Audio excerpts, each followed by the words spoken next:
اللہ الرحمن الرحیم۔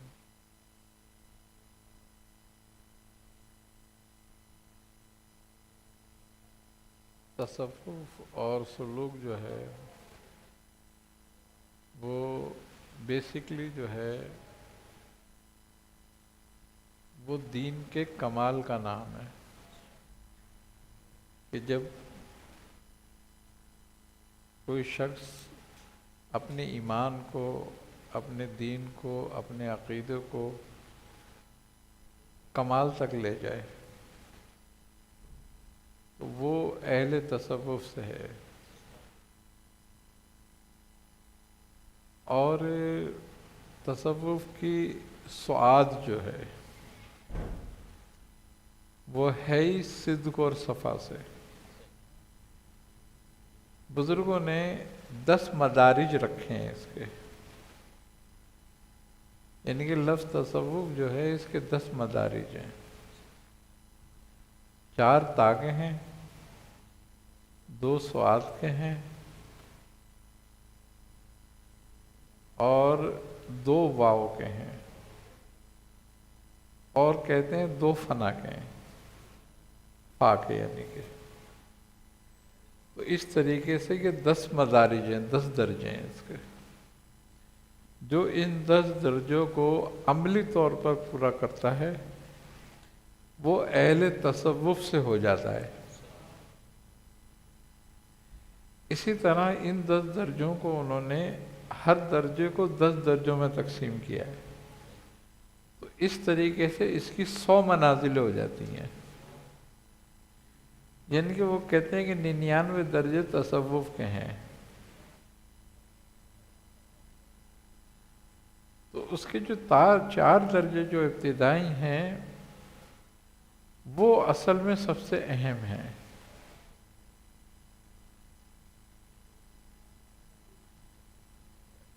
اور وہ کیا ہیں؟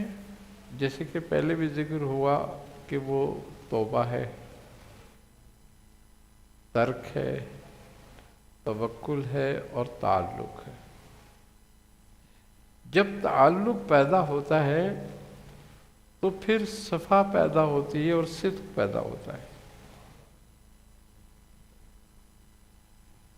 اور اسی لیے کہا ہے کہ سچوں کے ساتھ ہو جاؤ، کہ ان کے ساتھ ہو جاؤ کہ جو تزکیے پہ پہنچے ہوئے ہیں۔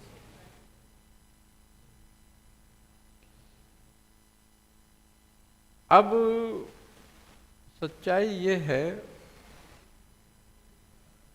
کہ ہم اللہ تبارک و تعالی کی بندگی کو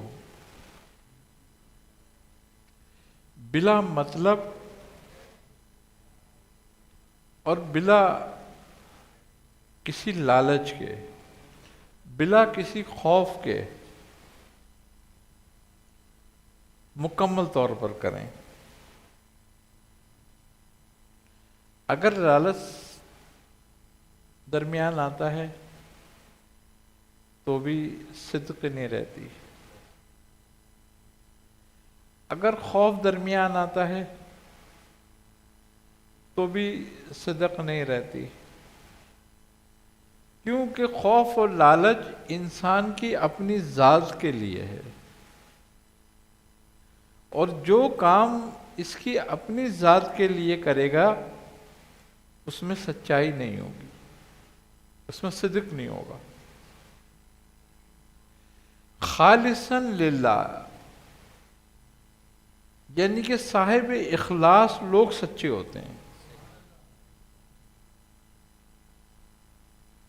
جن کو اللہ اخلاص کے کمال پہ پہنچا دیتا ہے وہ لوگ سچے ہوتے ہیں، ان کی صحبت فائدہ کرتی ہے۔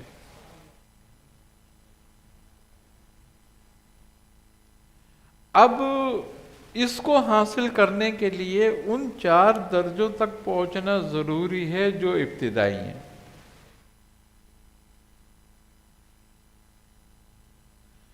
اب توبہ سے وہ شروع ہو رہا ہے اور تعلق پہ ختم ہو رہے وہ تا کے مقام، توبہ کے جو مقام ہے وہ کیا ہے؟ عام آدمی کی جو توبہ ہے وہ گناہوں کا ترک ہے، یعنی کہ جو کوئی شخص قدم رکھتا ہے سلوک میں تو وہ گناہوں سے توبہ کرتا ہے پہلے۔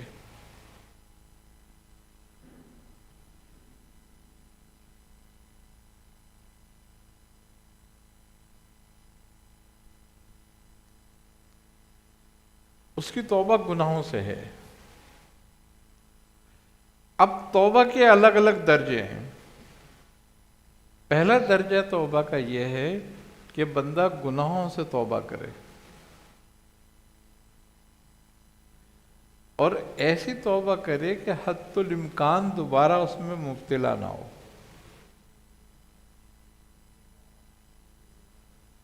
اب یہ تو ہے ایک عام آدمی کی توبہ۔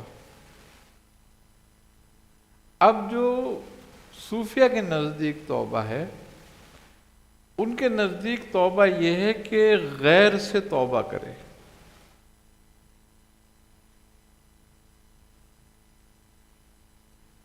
اب یہ کہ غیر سے توبہ کرے، یہ ذرا سخت مقام آ جاتا ہے۔ ہر وہ چیز جو اللہ اور بندے کے درمیان حائل ہو وہ اس سے توبہ کر لے۔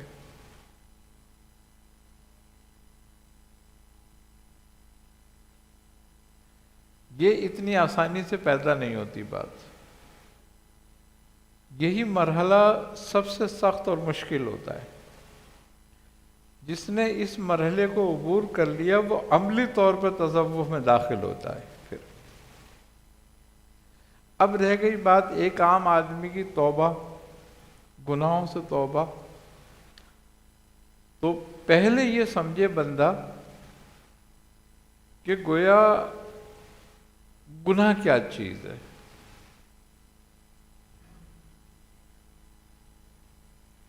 ایک تو وہ باتیں ہیں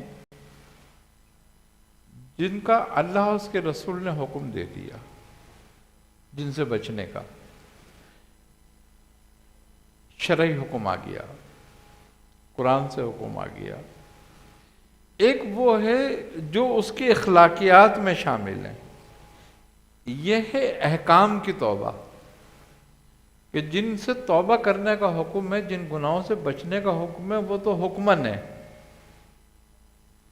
ان سے تو ہر کلمہ پڑھنے والے کس ناکس کو بچنا ہے۔ لیکن اس کے بعد دوسرا درجہ ہے وہ ہے اخلاقی توبہ کا۔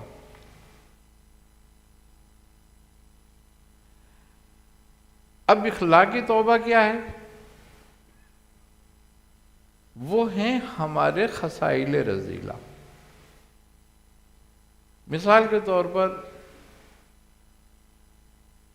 عام زندگی میں ہم جھوٹ بھی بولتے ہیں، سچ بھی بولتے ہیں، اور جھوٹ ہماری زندگی میں اس طرح شامل ہو جاتا ہے کہ ہم اس کو قباحت نہیں سمجھتے۔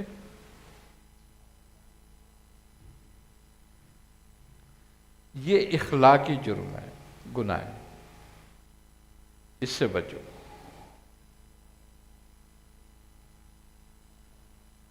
دوسری بات یہ ہے کہ سچ بولنے کی عادت بندہ ڈالے، کوشش کرے کہ اس کو سچ بولنے کی عادت ہو، مگر سچ بولنے میں بھی اس کو محتاط رہنے کی ضرورت ہے۔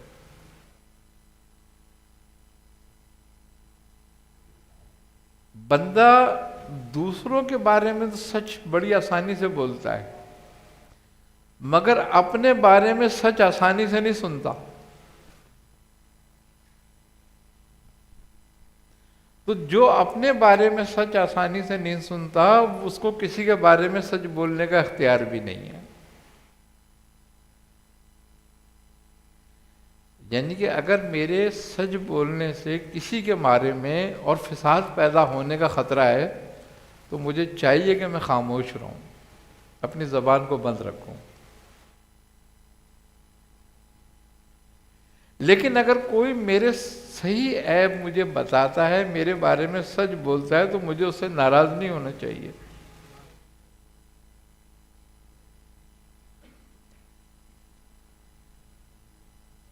یہ اخلاقیات ہے۔ اور جب تک ہمیں تنقید برداشت نہیں، تو اس کا مطلب ہے کہ اپنے بارے میں ہمیں سچ برداشت نہیں، اور جب ہمیں اپنے بارے میں سچ برداشت نہیں تو ہم کسی دوسرے پہ سچی تنقید کیوں کر سکتے ہیں؟ تو جو حکمن گناہ ہے اس سے بچنا تو ایک الگ بات ہے، لیکن اصل جو بات ہے وہ اخلاقاً گناہ سے بچنا ہے۔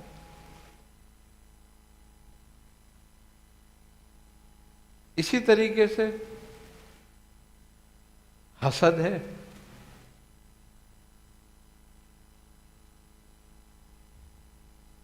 ہمیں خواہ ان لوگوں سے ہوتی ہے۔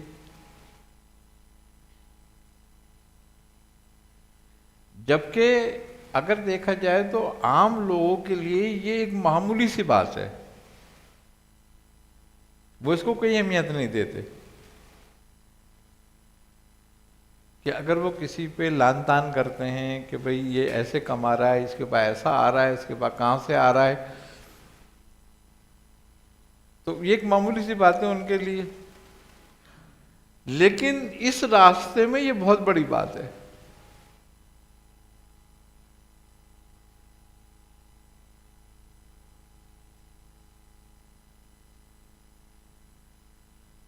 یہ اخلاقاً بہت بڑا گناہ ہے۔ اس کی وجہ یہ ہے کہ حاسد بہت خطرناک کام کر رہا ہوتا ہے۔ یعنی کہ حاسد وہ ہوتا ہے جو اللہ تبارک و تعالی کی تقسیم سے راضی نہیں ہوتا۔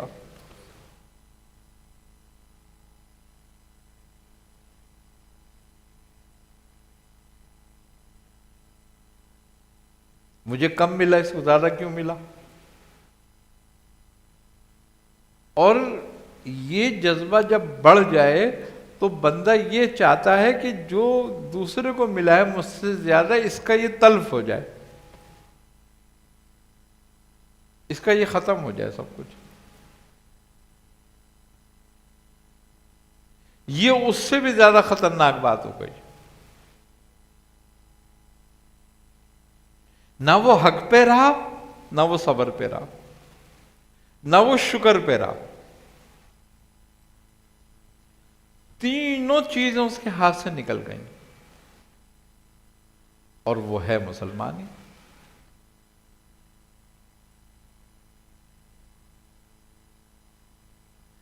اب حسد مرتبے کا ہو، حسد علم کا ہو، حسد مال و اسباب کا ہو، حسد اولادوں کا ہو، جس چیز کا بھی حسد ہے، یہ کبھی بھی اگر موجود ہے تو وہ آدمی تصوف میں قدم رکھنے کے قابل نہیں ہے۔ ایسا ہے کہ اگر کسی شخص کے پیر کیچڑ سے بھرے ہوئے ہوں، وہ مسجد میں داخل ہو سکتا ہے؟ نہیں ہو سکتا۔ اسی طریقے سے وہ راستہ تصوف پر قدم نہیں رکھ سکتا۔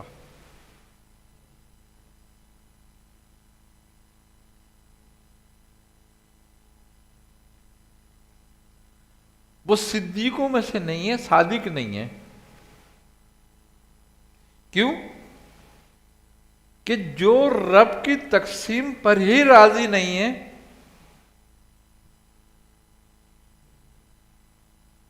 وہ سچا کیسے ہو سکتا ہے؟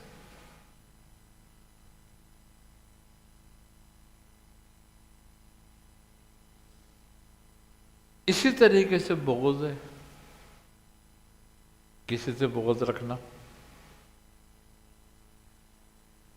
اب ہم اپنا بغض پورا کرنے کے لیے اس کی ساری اچھائیوں پہ پانی پھیر دیتے ہیں، صرف اس کی برائی نظر میں رکھتے ہیں. اگر اس کی 100 برائیاں ہیں، اچھائیاں ہیں، اور ایک برائی ہے، تو ہم 100 اچھائیوں کو نظر انداز کر کے ایک برائی کی طرف توجہ رکھیں گے اپنی.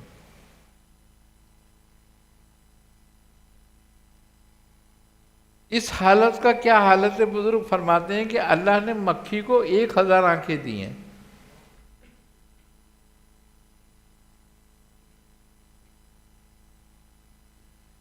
مگر خوبی کی بات یہ ہے کہ وہ 1000 آنکھوں کے باوجود صرف بیٹھتی گند پر ہی ہے.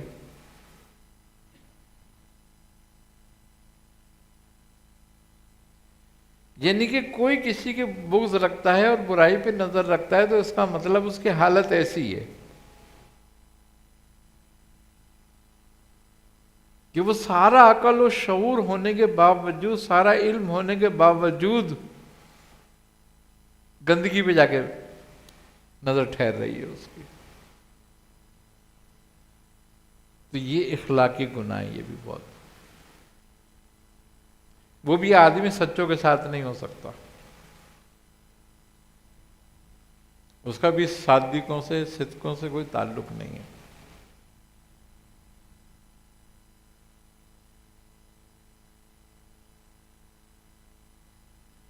پھر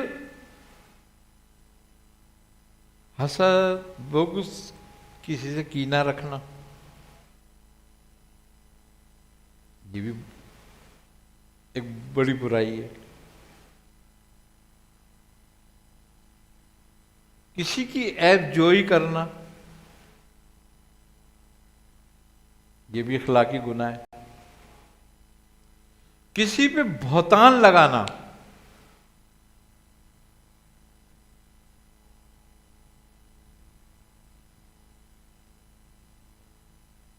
احادیث میں ہے کہ اگر کوئی شخص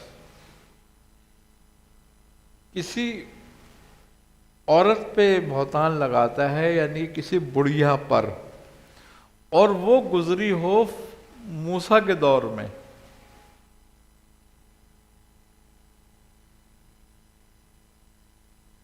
تمہارے دور کی بھی نہیں ہو، تو بہتان لگانے والے کی 70 سال کی عبادت ضائع ہو جاتی ہے. تو جو حاضر میں لگائے گا،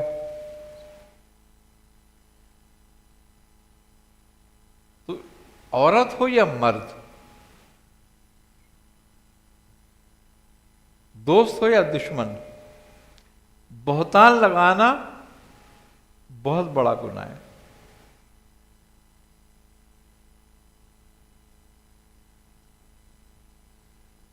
تیسری بات بزرگ فرماتے ہیں کہ بحث سے بچو، جس کو مناظرہ کہتے ہیں آپ، بحث مباحثے سے بچو. روحانیت کے راستے میں بحث مباحثہ زہر ہے.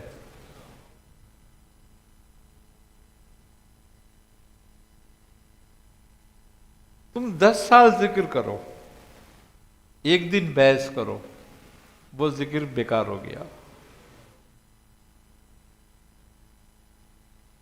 تم حق پہ ہو چاہے، اس سے کوئی مطلب نہیں ہے. صوفیہ ہمیشہ اس سے بچتے رہے. کیوں؟ کہ وہ کہتے ہیں کہ بحث اور مباحثہ جو ہے وہ قلب پر سیاہی لاتا ہے. اور تم ذکر کیوں کرتے ہو؟ قلب کو روشن کرنے کے لیے. تو تم نے قطرہ قطرہ جمع کرا اور پھر ٹوٹی کھول دی.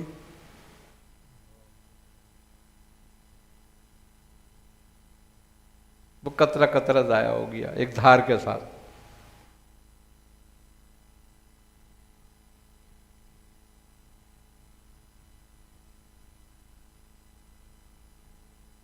سچائی تم نے کسی پہ ثابت کرنی ہی نہیں ہے.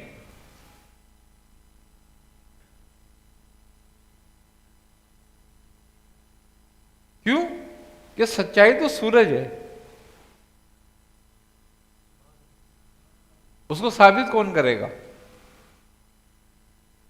تو دنیا دیکھے گی.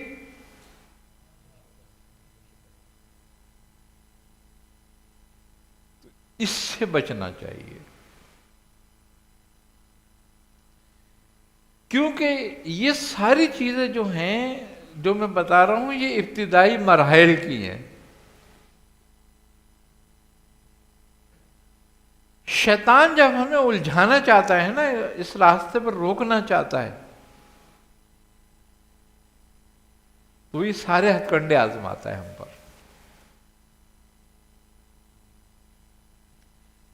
کہ یہ کسی کے بغض میں مبتلا ہو جائے، یہ کسی کی حسد میں مبتلا ہو جائے، یہ کسی پہ بہتان لگا دے، یہ کسی سے بحث و مباحثے میں پھنس جائے.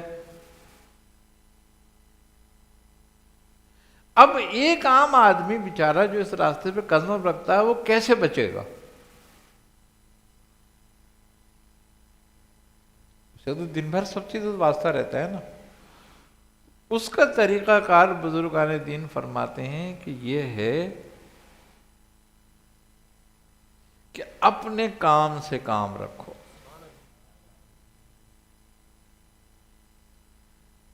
وہ کہتے ہیں کہ اگر تم کوئی کاروبار کرتے ہو، کاروبار کرو سچائی کے ساتھ. ہم بازار جاتے ہیں، وہ کہتے ہیں کسی سے نہیں الجھو، کوئی سلام کرتا ہے جواب دو، کوئی جاننے والا ملتا ہے سلام کرو. سلام کی تمہیں اجازت ہے، خیر خیریت کی اجازت ہے، اس کے بعد اجازت نہیں ہے فالتو بات کرنے کی. حال احوال کرنا ہے کسی کا، اس کا کرو، اپنا بتاؤ. نہ اس سے کسی کا پوچھو، نہ اپنے کسی کا بتاؤ اگر وہ پوچھے تو. جتنا مختصر ٹائم دو گے لوگوں کو اتنا بچو گے.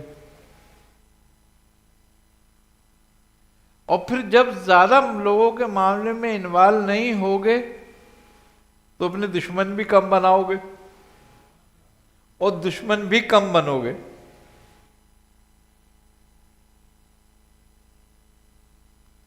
کچھ عرصے اگر یہ عادت رہتی ہے تو لوگ کہتے ہیں کہ یار یہ تو بالکل سر پھرائے فارغ ہے، اس کو چھوڑو، اس سے تو کوئی بات کرنا ہی بیکار ہے.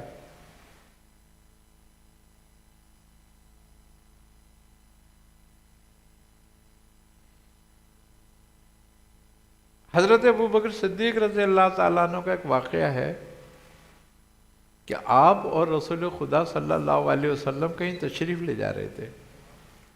راستے میں کوئی حضرت ابوبکر صدیق کا جاننے والا مل گیا اور اس سے کوئی لین دین تھا معاملہ، وہ رک گیا. اس نے آپ کو روک لیا حضرت ابوبکر صدیق کو، اور وہ آپ سے باتیں کرنے لگا اور تھوڑا تیز لہجے میں بولنے لگا اور تھوڑا سا اس کا لہجہ جو ہے بدتمیزی والا ہو گیا. آپ رسول خدا کھڑے دیکھتے رہے اس کو. جب حضرت ابوبکر صدیق نے جواب دینا شروع کیا تو آپ رسول خدا جو تھے آگے بڑھ گئے. تو حضرت ابوبکر صدیق نے فوراً بات ختم کری اور آپ کے پیچھے آیا، کیا کہ یا رسول اللہ کیا بات ہے؟ جب تک وہ مجھے کچھ کہتا رہا آپ کھڑے رہے، جب میں نے جواب دیا تو آپ چل پڑے، کیا بات تھی؟ ہے آپ نے فرمایا کہ اے ابوبکر، جب تک وہ تمہیں کہہ رہا تھا تو فرشتے تمہاری طرف سے جواب دے رہے تھے، جب تم نے کہنا شروع کرا تو فرشتے خاموش ہو گئے.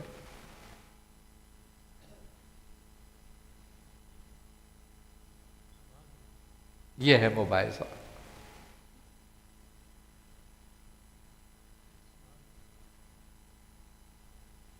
تو عام آدمی جو ہے جو اب اس راستے میں قدم رکھتا ہے تو اس کو اسی لیے حکم آیا کہ دوسرا مرحلہ کیا ہے؟ ترک.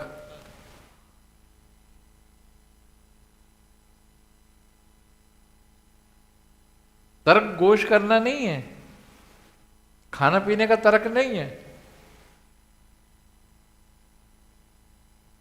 ترک بے مقصد اور بے وجہ تعلقات کا ہے۔ آپ کے عزیز اقارب ہیں، رشتہ دار ہیں، بال بچے ہیں، ان سے ایک تعلق رہتا ہے، لیکن وہ تعلق اتنا ہو جتنی ضرورت ہے، جتنی معاملات میں جتنی دیر اتنی بات پہ وہ تعلق قائم رہے، اتنا تعلق رکھو، بس اتنی بات کرو، اتنے معاملات رکھو کہ جتنے میں تعلق بحال رہے۔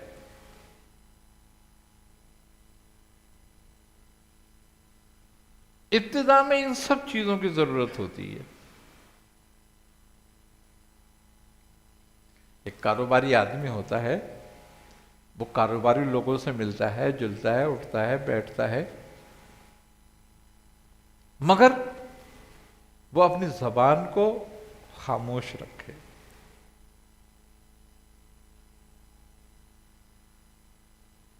وہ اپنے معاملات میں اتنی بات کرے جتنی اس کو ضرورت ہے۔ یعنی کہ سب سے پہلی بات اس معاملات میں یہ ہوتا ہے کہ ہمیں بولنا سیکھنا ہوتا ہے، کہ ہم نے کب بولنا ہے، کتنا بولنا ہے اور کتنی دیر بولنا ہے، بس۔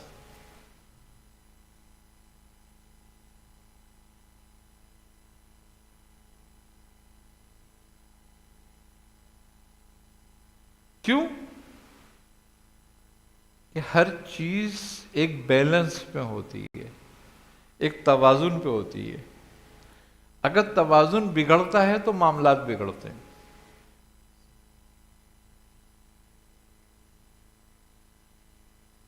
تو ہمیں نپی تلی بات کرنی ہے، ایسی بات کہ کسی کی دل آزاری بھی نہیں ہے اور ہمارا کام بھی پورا ہو گیا۔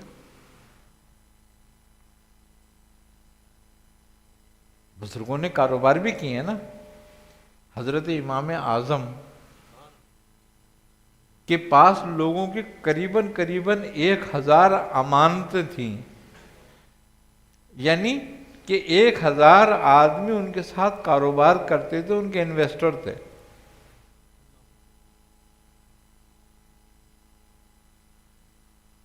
وہ کتنے بڑے فقیہ تھے، کتنے بڑے بزرگ ہیں۔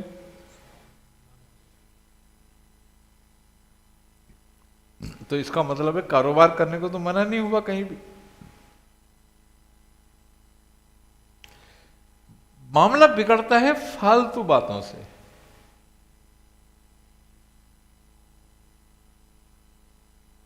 ہم جب کسی کی برائی کریں گے ہی نہیں، ہمیں ضرورت بھی نہیں، اگر اس کی برائی بھی ہو اور اگر کوئی شخص ہم پہ بولتا بھی ہے تو یہی بات ہے کہ ترک سے مراد یہ ہے کہ سننا بھی ترک، دیکھنا بھی ترک، بولنا بھی ترک،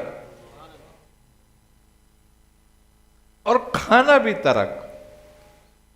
جب تمہیں شبہ ہو کھانے میں تو کھانا بھی ترک کر دو۔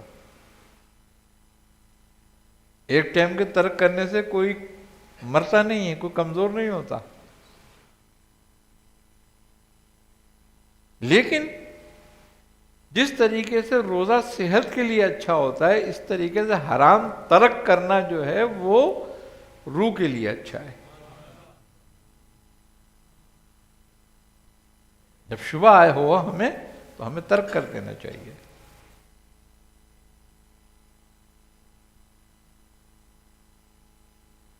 کیوں؟ کہ حلال لقمہ خود نور ہے، وہ جسم میں جا کر نور بنتا ہے، اطاعت پیدا کرتا ہے۔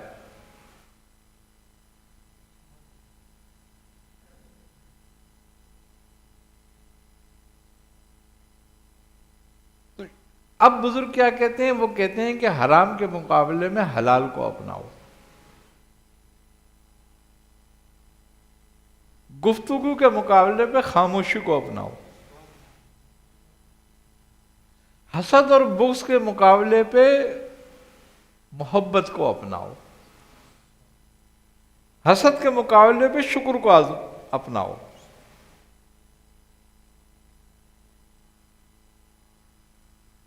جھوٹ کے مقابلے پہ سچ کو اپناؤ. تو یہ کیا ہے؟ یہ تصوف کی ابتدا ہے. آدمی ایک دم مومن نہیں بن جاتا، ایک دم ولی نہیں بن جاتا،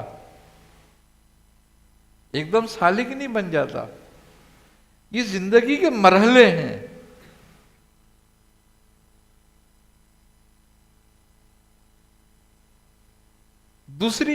تیسری بات، درگزر سیکھو. اللہ درگزر کو پسند کرتا ہے.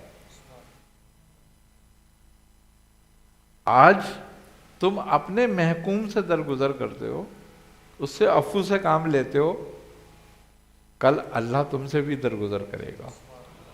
ہم کب غلطی نہیں کرتے؟ اگر وہ درگزر نہ کرے ہماری غلطیاں، تو ہم تو ایک قدم نہیں چلنے والے. وہ بھی درگزر کرتا ہے نا، جو مالک الملک ہے.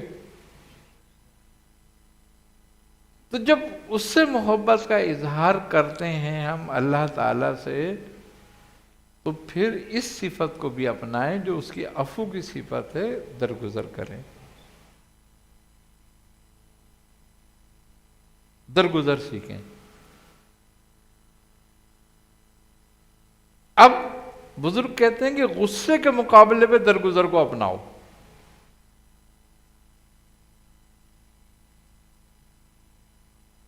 کیونکہ اس راستے میں یہ بھی ایک بڑی رکاوٹ ہے.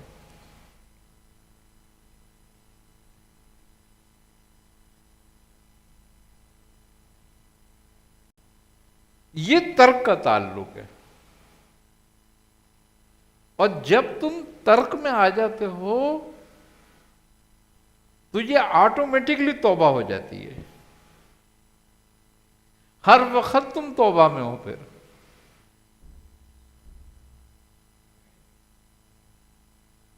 جو ترک کو اپناتا ہے وہ ہر وقت ہی توبہ میں ہوتا ہے.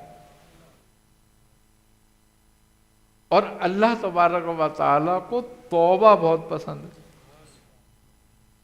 تمام اعمال میں. اسی طریقے سے وہ کہتے ہیں کہ جب ہم ترک پر آ جاتے ہیں اور ترک کرنے میں کامیاب ہو جاتے ہیں، مثال کے طور پر دیکھنا، جس کا دیکھنا ممنوع ہے اس کا ترک ضروری ہے. جس کا سننا جائز نہیں ہے اس کا ترک ضروری ہے.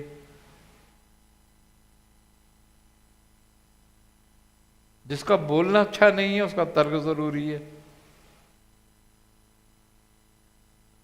تو یہ ساری چیزیں ترک میں آ جاتی ہیں. جب ترک میں آتی ہیں تو توبہ میں آ جاتا ہے بندہ. وہ ترک کیوں کر رہا ہے؟ اللہ اور اس کے رسول کی خوشنودی کے لیے. تو یہ بندگی کیا ہے؟ اللہ کا حکم ماننا. اس سے وہ ہر وقت اپنی بندگی میں موجود ہے.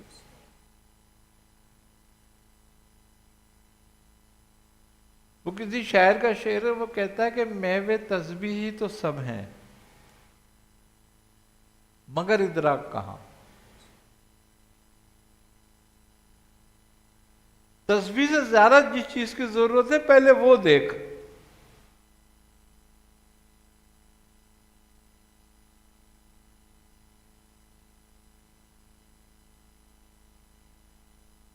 وہ کیا ہے کہ میوے تسبیح تو سب ہے مگر ادراک کہاں. زندگی خود ہی عبادت ہے مگر ہوش نہیں.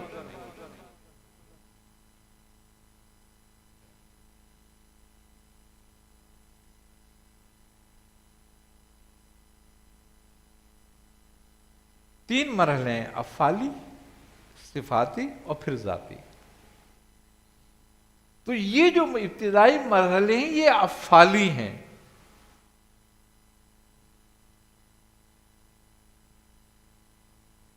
پھر صفاتی آتے ہیں، پھر وہ کلامی ہیں.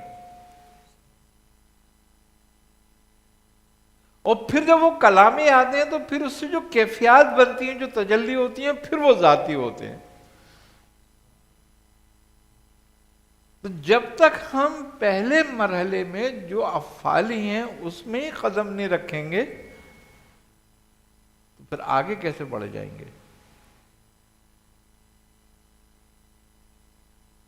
تو پہلے اپنے معاملات کو لوگوں کے ساتھ درست کرنا،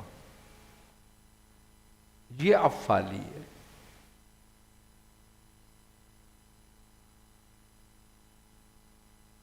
دیکھو، اخلاص، محبت تو لوگوں سے ہے نا، اللہ سے کیسے ہے؟ جب تک مجازی نہیں ہوتا حقیقی کیسے ہو جائے گا؟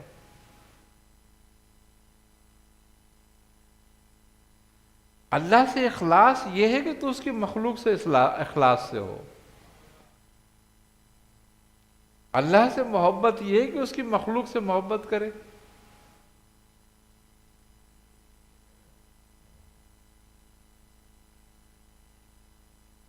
کم تعلق کے ساتھ زیادہ محبت.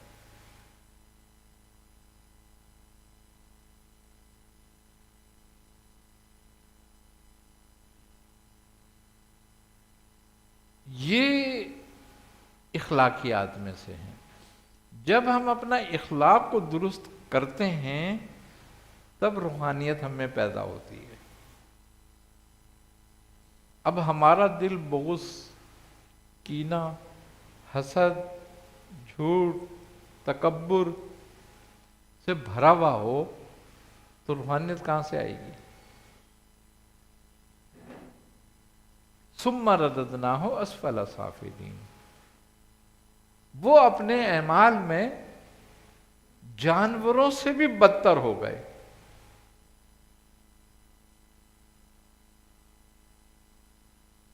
تو جانوروں سے بدتر اعمال کیا ہے؟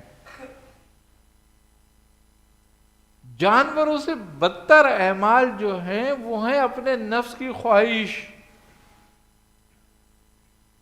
جو تمہیں اچھا لگا اس کی تم نے تعریف کری، جو تمہیں برا لگا تم نے اس کو برا بھلا کہا، اس کی برائی کری، اس سے حسد کرا، اس سے بغض کرا. لوگوں میں تکبر سے بیٹھے، لوگوں کے ساتھ تکبر سے ملے، اپنے سے کمتر کو، یعنی کہ کمزور کو. کمتر یہ ہے کہ کمتر کوئی نہیں ہوتا. کمزور کو کمتر سمجھا، اپنے سے طاقتور کو برتر سمجھا. یہ سب کچھ اخلاقیات کے خلاف ہے. اور جو چیز اخلاق کے خلاف ہے وہ روحانیت کی دشمن ہے. اس شخص کو کبھی روحانیت حاصل نہیں ہوگی.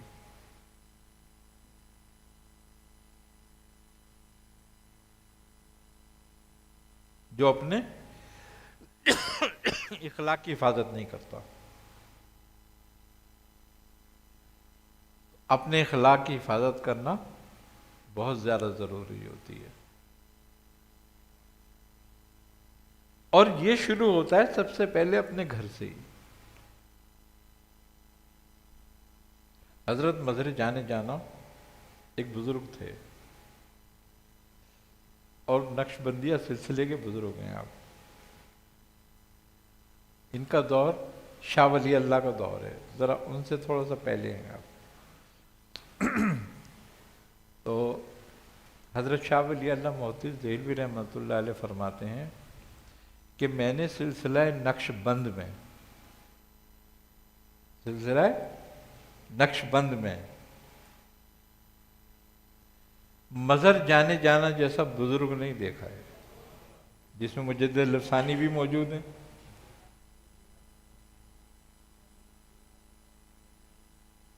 اب یہ بات آپ سارے سلسلے کے لیے کہہ رہے ہیں یا اس دور کے بزرگوں کے لیے کہہ رہے ہیں؟ کہ کوئی ایسا بزرگ نہیں ہے جیسے مظہر جانے جانا ہے. اور حضرت مظہر جانے جانا رحمت اللہ علیہ جو تھے، ان کی جو زوجہ تھیں وہ انتہائی تلخ عورت تھیں.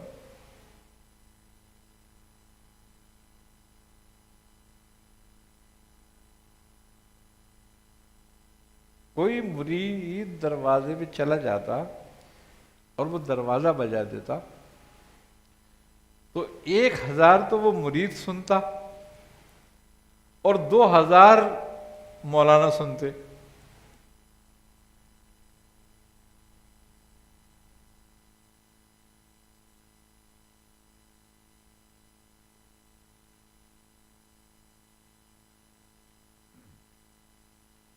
یعنی کہ جتنی انہیں یاد ہوتی نا وہ اتنی سناتی ضرور. اب کوئی بھی ان کے گھر پہ جانے نہیں ڈرتا تھا.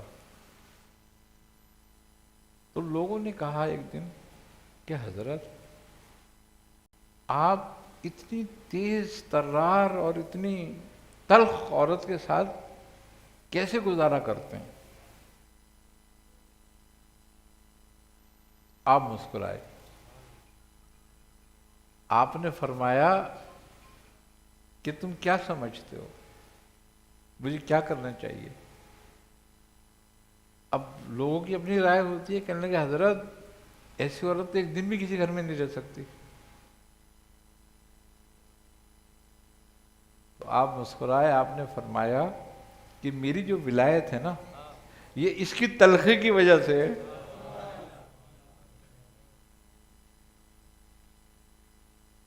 کہ جو میں اس کی تلخی پہ صبر کرتا ہوں نا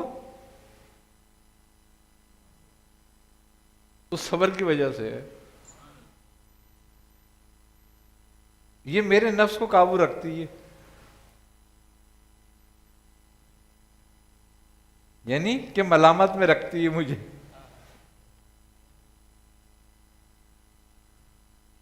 تو مقصد کہنے کا یہ ہے کہ یہ شروع بھی گھر سے ہی ہوتا ہے. اخلاق بھی.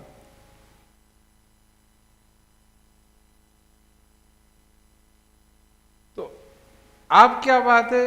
اب مسئلہ کیا ہے؟ یہ کسی دنیا دار آدمی کے لیے بات نہیں ہے. یہ اس کے لیے بات ہے جو کہتا ہے کہ میں صاحب تصوف ہوں یا تصوف پہ قدم رکھوں گا.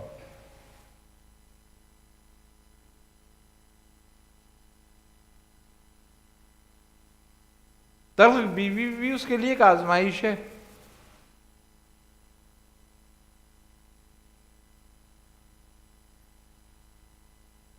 یہ ایک مثال ہے. یعنی کہ لوگوں کی تلخی کو اس طریقے سے سہ جانا اخلاق ہے. بیوی تو سب سے زیادہ محکوم ہے نا. وہ تو ایک نمک اگر کھانے میں تھوڑا سا کم کر دے تو بیچاری کے پورے خاندان کو سننی پڑتی ہے. وہ تو اتنی محکوم ہے نا. تو جو آدمی اتنی محکوم کے ساتھ اپنا اخلاق اچھا کر لیتا ہے تو وہ باہر کتنا کر سکتا ہے.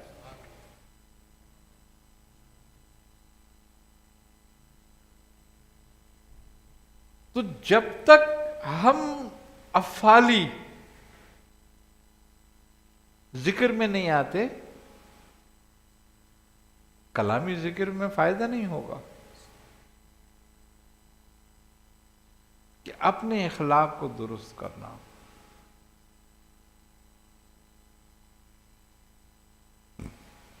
حسد کو، بغض کو، لالچ کو، غیبت کو، بہتان بازی کو، کذب کو اپنی زندگی سے آہستہ آہستہ کر کے نکالنا ہوتا ہے. ایک دن میں نہیں نکلتے یہ کبھی بھی. ایک عمر چاہیے ہوتی ہے.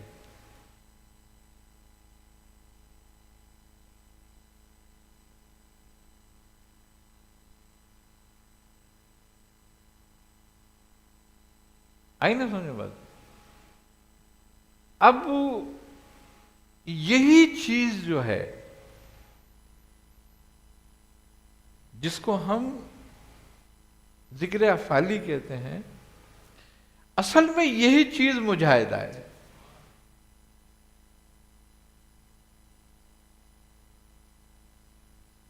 اسی کو مجاہدہ کہتے ہیں۔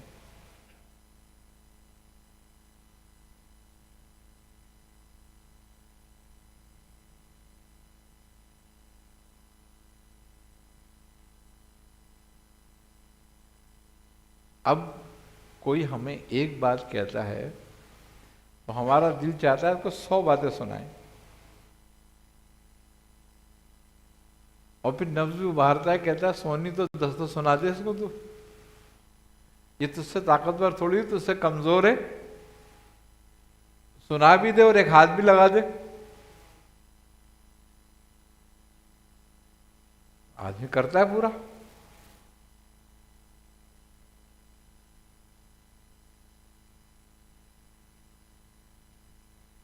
حضرت علی کرم اللہ وجہ نے ایک میدان میں ایک شخص کو شکست دی، اس کو گرا دیا، اور آپ جب اس کے سینے پہ بیٹھے اور خنجر اٹھایا اس پر، تو اس نے آپ پہ تھوک دیا۔ جب اس نے آپ پہ تھوکا تو آپ نے اس کو چھوڑ دیا، کھڑے ہو گئے آپ۔ اس نے کہا علی کیا ہوا، تم نے تو مجھے قابو کر لیا تھا، پھر کیوں چھوڑ دیا؟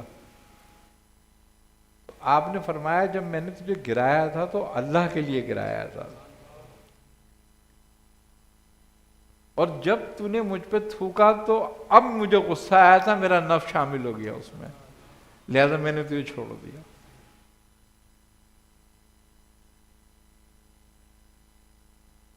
اس اخلاق پر وہ ایمان لے آیا تھا۔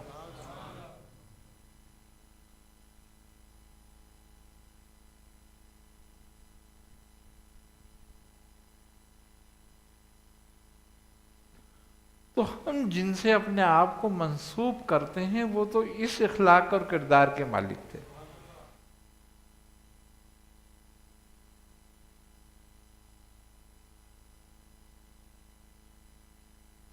جب یہ صفات ہم میں آ جائیں گی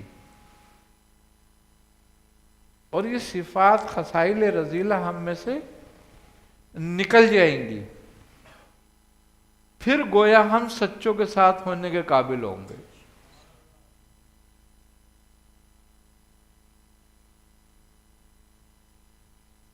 نہیں تو کچھ نہیں ہے یہ۔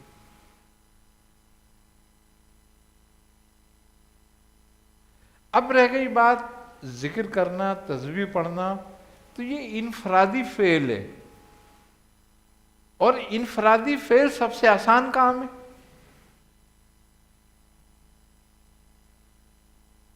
بس جس کو کچھ کام نہیں کرنا وہ تسبیح پڑھ لے۔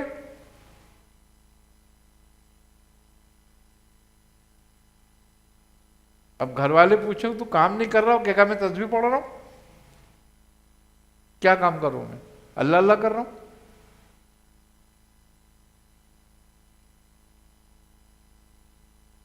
تو یہ اللہ اللہ کرنا اس طریقے سے نہیں ہے۔ اصل میں یہی ہے کہ تم نے اپنی ذمہ داری نبھانی ہے پوری پوری، یہ اصل سلوک ہے کہ اس انداز سے، اس اخلاق کے ساتھ تم اپنی ذمہ داری نبھاؤ، اور پھر جو تمہیں ٹائم دیا گیا ہے وہ کون سا ٹائم ہے؟ میں اللہ قرآن کریم میں بتا رہا ہے نا، اپنے نبی سے کہہ رہا ہے نا کہ ایک کپڑے میں لپٹ کے سونے والے اٹھو۔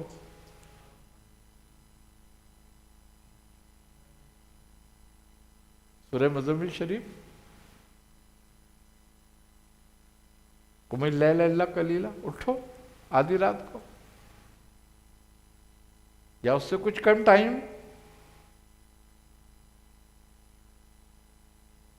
پڑھو قرآن کو ترتیب سے۔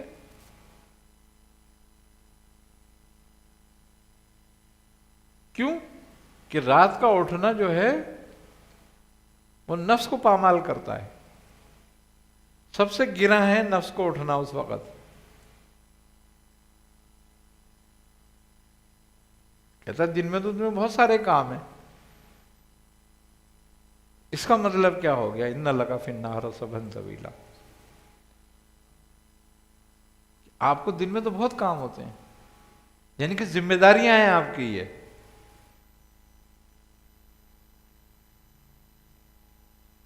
حقوق العباد ادا کرنے ہیں، دن میں روزی کمانی ہے، لوگوں سے ملنا جلنا ہے، تبلیغ کرنی ہے، بہت سارے کام ہیں۔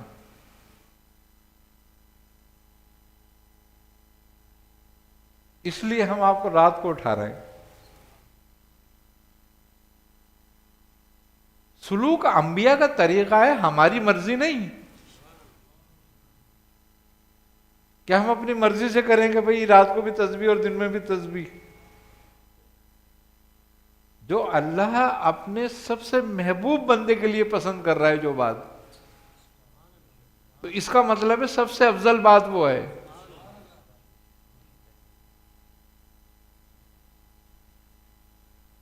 اور سلوک نبی کے تابع ہونا ہے،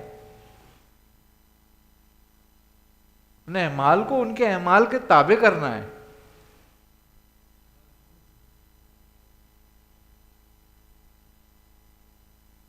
تو یہ آیت جو ہے ان اللہ فی النہار سبحا طویلا، یہ ہمیں یہ بتا رہی ہے کہ دن کا جو ٹائم ہے، جو وقت ہے، وہ اپنی ذمہ داریاں نبھانے کا ہے، وہ حقوق العباد کا وقت ہے۔ حقوق اللہ کا تو وقت وہ ہے جب اللہ کہہ رہا ہے کہ نبی کھڑے ہو جائیں آپ اب۔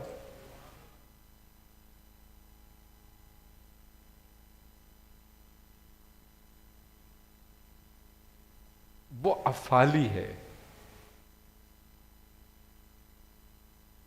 دن کا، ہم نے وہی فیل کرنے ہیں، افعال کے ساتھ اپنا کام کرنا ہے، جس کے حلال ڈھونڈنا ہے، وہ کمانا ہے، لوگوں سے ملنا ہے، جلنا ہے، تعلقات رکھنے ہیں۔ اب اس کے لیے نبی کریم صلی اللہ علیہ وسلم کی ایک حدیث مبارکہ، کمال حدیث ہے، میں سمجھتا ہوں کہ 75% سلوک اس حدیث میں موجود ہے، کہ آپ نے فرمایا کہ جو تو اپنے لیے پسند نہیں کرتا وہ اپنے بھائی کے لیے بھی پسند نہ کر۔ بہت بڑی فہرست ہے اس کی۔ یہ تو مجھے بہت ساری چیزوں سے روک دیتی ہے۔ مثال کے طور پر اگر میں کوئی ایسا کام کرتا ہوں، بزنس کرتا ہوں کہ دودھ کا ہے یا کوئی مسالے بیچنے کا ہے یا کسی قسم کی چیز ہے کہ جس میں ملاوٹ کر سکتا ہوں، تو میں ملاوٹ والی چیز اپنے گھر میں دوں گا؟ میں 2 نمبر کی کوئی چیز اپنے گھر میں لاؤں گا؟ تو جب میں اپنے گھر کے لیے پسند نہیں کرتا تو پھر بیچ کیوں رہا ہوں؟ پھر لوگوں کو زہر کیوں کھلا رہا ہوں؟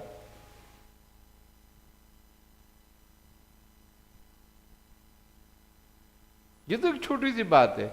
اس کے علاوہ میں نہیں چاہتا کوئی مجھ پہ بہتان لگائے تو میں کیوں لگا رہا ہوں؟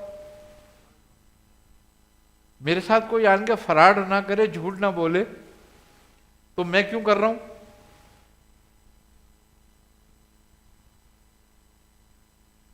میں چاہتا ہوں کہ میرے پہ ظلم نہ کرے، تو میں کیوں کروں کسی پہ؟ میں نہیں چاہتا کوئی میری جائیداد پہ قبضہ کرے، لیکن میں تیار رہتا ہوں قبضہ کرنے کے لیے، کہیں مل جائے۔ تو یہ اس حدیث میں پورا فلسفہ ایک بہت بڑا، یہ تو 75% تصوف سلوک اس میں موجود ہے۔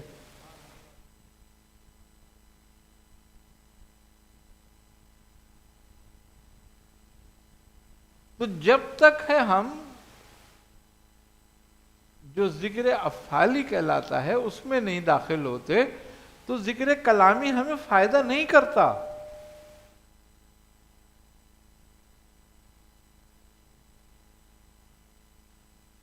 اب یہ جو ہم بات کر رہے ہیں، یہ ہم بات کر رہے ہیں تصوف کی روحانیت کی، قرب الہی کی، جن اور موکل کی بات نہیں ہو رہی ہے۔ وہ تو کافر کو بھی ہیں حاصل، وہ تو بدعقیداؤں کو بھی حاصل ہے، وہ ایک فن ہے۔ فن کے لیے کسی مذہب کا عقیدے کی ضرورت ہے کیا؟ فن کے لیے تو کسی کی بھی ضرورت نہیں ہوتی. عقیدے کی ضرورت اور مذہب کی قید، دین کی قید تو عقیدے میں ہے، قرب الہی میں ہے، اس میں ہے قید، اس میں دائرے میں رہنا ہے آپ نے. تو ہمارا ذکر جو ہے، ہم جو ذکر کر رہے ہیں جن چیزوں کا، وہ ان کے لیے نہیں کر رہے جو عامل ہیں، ان کے لیے ہیں جو اللہ کے بندے بننا چاہتے ہیں. اب عامل تو جن اور بھوت کے بندے ہیں، انہیں وہ پسند ہے، وہ جو انہیں پسند ہوتا ہے وہ اس کے مطابق کرتے ہیں کام. یہ روحانیت کی بات ہے. ہم عملیات اور تعویذات کو روحانیت سمجھتے ہیں، اس کا روحانیت سے تعلق نہیں ہے. روحانیت کا تعلق تو اللہ کی بندگی سے ہے.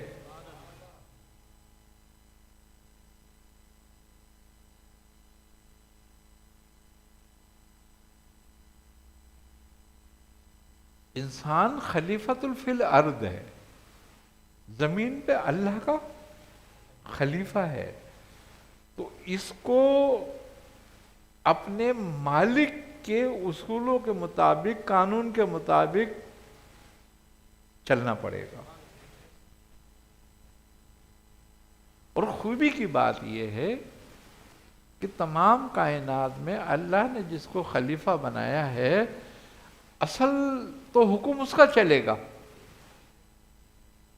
لیکن یہ خلیفہ بنے گا تو حکم چلے گا نا. ساری چیزیں، موکل ہے، جنات ہیں، جو بھی کچھ ہے، وہ تو خلیفہ کے تابع ہیں.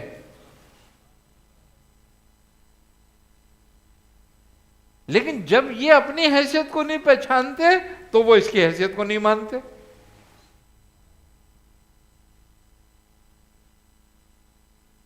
بھائی جس مقام میں، مرتبہ میں تم ہو، جب تک تم اپنی حیثیت کو نہیں پہچانو گے تو کوئی کیوں مانے گا تمہیں؟ پھر پہلے تم اپنی حیثیت کو پہچانو کہ تمہیں کس کے قواعد اور ضوابط اور احکام کی پابندی کرنی ہے، تم اس کی کرو. تو یہ اس چیز کے لیے ہے یہ ساری جو گفتگو ہے کہ ہم اگر روحانیت میں قدم رکھنا چاہتے ہیں، تصوف میں قدم رکھنا چاہتے ہیں، سلوک میں قدم رکھنا چاہتے ہیں، صوفیہ کے طریقے پہ چلنا چاہتے ہیں، یہ صوفیوں کا گروہ وہ گروہ ہے جو ناجی کہلاتا ہے، کامیاب کہلاتا ہے.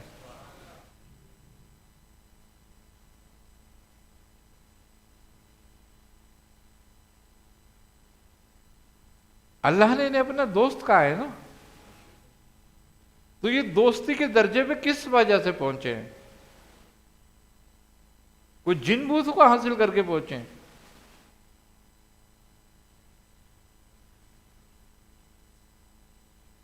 دوستی کے درجے پہ پہنچے ہیں اخلاقیات کے کمال سے. جب اخلاق کا کمال پیدا ہوتا ہے نا، آٹومیٹک ذکر آنے لگتا ہے اندر، پھر ذکر فائدہ کرتا ہے. آج لوگ کہتے ہیں کہ ہم تو اتنا ذکر کرتے ہیں، کوئی نتیجہ نہیں نکلتا، کچھ فائدہ نہیں ہوتا. بھئی گندے برتن میں اگر دودھ ڈالتے رہو، کوئی پیے گا اس کو؟ کوئی بھی نہیں پیے گا. تو جب پیے گا نہیں تو اس دودھ کا فائدہ کسی کو بھی نہیں ہونا. خود میں ہی اپنے پیسوں سے گندے برتن میں دودھ لیا ہوں تو میرے گھر والے اور میں ہی نہیں پیوں گا، تو پیسے بھی میرے ضائع اور دودھ بھی ضائع، صرف ایک برتن نہ صاف کرنے کی وجہ سے. تو پہلے اپنا برتن صاف کرو.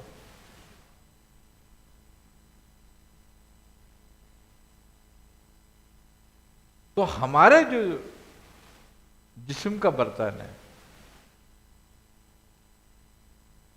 وہ اخلاق افعالی یعنی کہ اخلاقیات سے صاف ہوگا.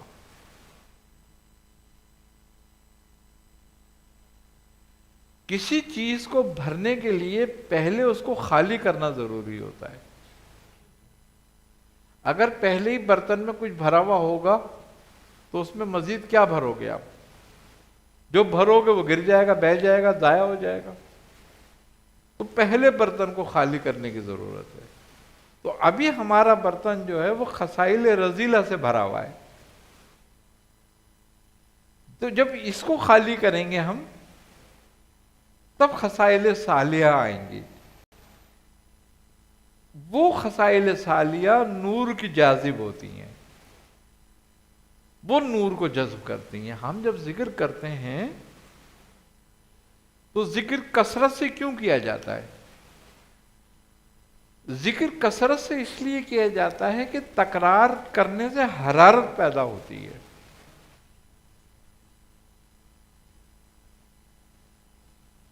دیکھو ہتھیلیوں کو رگڑتے ہو تو گرمی آتی ہے جسم میں، یہ تکرار ہے. تو جب تکرار کرنے سے جسم میں حرارت آتی ہے تو جب ہم ذکر کرتے ہیں تو سانسوں سے تکرار ہوتی ہے اس کی، اور جب سانسوں سے تکرار ہوتی ہے تو یہ ایک نور پیدا کرتی ہے وہ حرارت. اور جب وہ نور پیدا کرتی ہے تو وہ نور ہمارے جسم میں جذب ہونا شروع ہوتا ہے.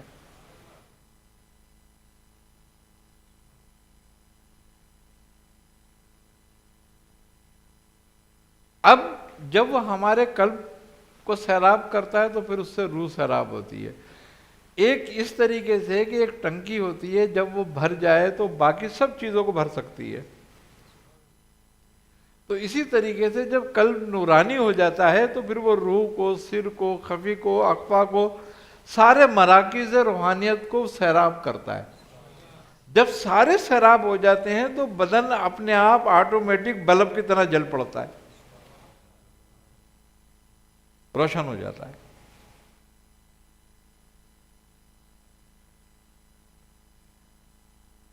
اس سے ہمیں جب وہ حدیث بھی ہے نبی کریم صلی اللہ علیہ وسلم کی کہ ایک وقت مومن پہ وہ آتا ہے کہ وہ اللہ کے نور سے دیکھتا ہے. اس کا ہاتھ، اس کا پاؤں مظہر ہو جاتا ہے. وہ وقت کون سا ہوتا ہے؟ یہی وقت ہوتا ہے وہ.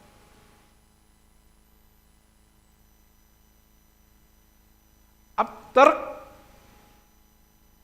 کا بڑا اس میں عمل دخل ہے. دیکھو انبیاء علیہ الصلوۃ والسلام کو اللہ نے نبی مابعوث کیا. نبی کا کام ہی خلق میں رہنا ہے.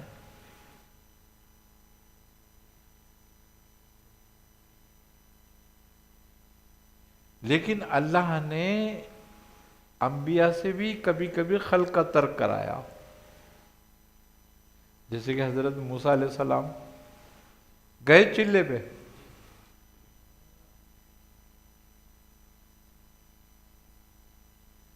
حضرت یونس علیہ السلام کو ان کی قوم سے الگ کیا.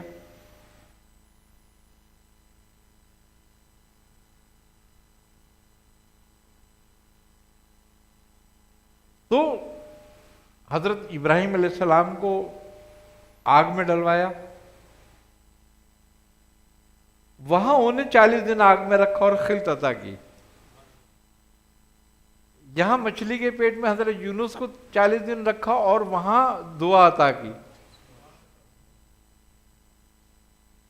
حضرت موسیٰ کو 40 دن کے لیے کوئی طور پہ رکھا تو توریت عطا کی.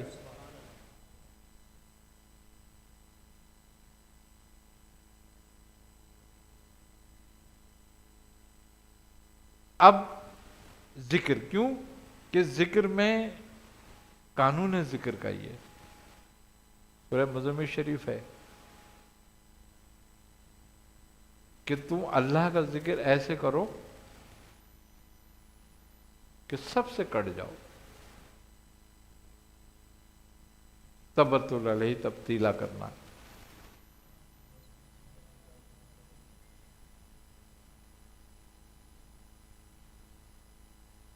کہ اپنے پروردگار کا ذکر ایسے کرو اس کے نام کے ساتھ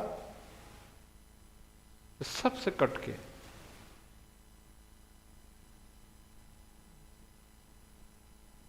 انبیاء کو لے کر گیا ایک طرف.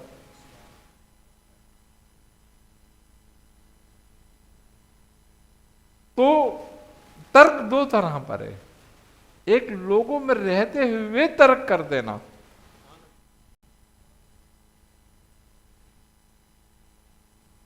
اب تیسرا جو ترک ہے، یہ تو دو طرح کے ترک تھے، ایک گناہ کا ترک، ایک افعالی ترک. اس طریقے سے تیسرا ترک جو ہے وہ لوگوں میں رہتے ہوئے، دنیا میں رہتے ہوئے، بیوی بچوں میں رہتے ہوئے ان میں نہ ہو.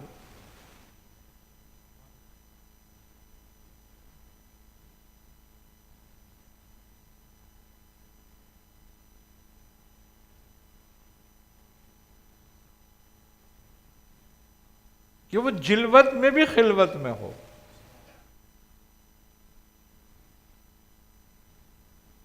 ایک آدمی ہوتا ہے نا کہ وہ کتنی محفل میں ہو، کچھ بھی ہو، لیکن اداس ہوتا ہے بیٹھا ہوا، اسے کوئی چیز اچھی نہیں لگ رہی ہوتی.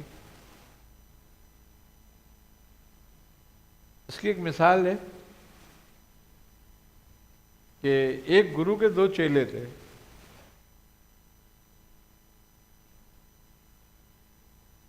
ایک بادشاہ تھا، ایک فقیر تھا. تو گرو جو تھا، استاد، وہ اپنے بادشاہ کے جو چیلا تھا اس کی بڑی تعریف کرتا تھا کہ وہ بڑا ہونہار ہے، بڑی ریاضت والا ہے، بڑی یہ وہ ہے. اب چیلے نے سوچا کہ میں نے تو اپنی زندگی وقف کر رکھی ہے ذکر و اذکار میں، اور وہ تو بادشاہ ہے، اسے تو سینکڑوں کام ہوتے ہیں، تو وہ مجھ سے آگے کیسے ہے؟ تو اس نے ایک دن اپنے گرو سے، استاد سے کہا کہ استاد تم مجھے اجازت دو، میں اس سے مل کر آؤں، میں دیکھوں مجھ سے آگے کیسے. اس نے کہا ہاں بیٹا جا، مل جا کے تو ضرور. چلا گیا ملنے کے لیے. اب وہ بادشاہ کے پاس پہنچا، اس نے دیکھا بھائی گرو بھائی آیا ہے میرا. انہوں نے بڑی اس کی عزت کری، تخت پہ بٹھایا اپنے ساتھ، بڑی خاطرداری کری. اب وہ سارے معاملات دیکھتا رہا. اس نے بولا صبح سے شام تو لوگوں کی شکایتیں سننے میں گزر جاتی ہے، لوگوں کے فیصلے کرنے میں گزر جاتی ہے. شام کو آن کے ایک عالیشان کھانے ہوتے ہیں، پھر عمرہ وغیرہ آ جاتے ہیں، وزراء آ جاتے ہیں، ان سے ملاقاتیں ہوتی ہیں، پھر جا کے اپنے یہ سو جاتا ہے. تو یہ کب کرتا ہے ذکر؟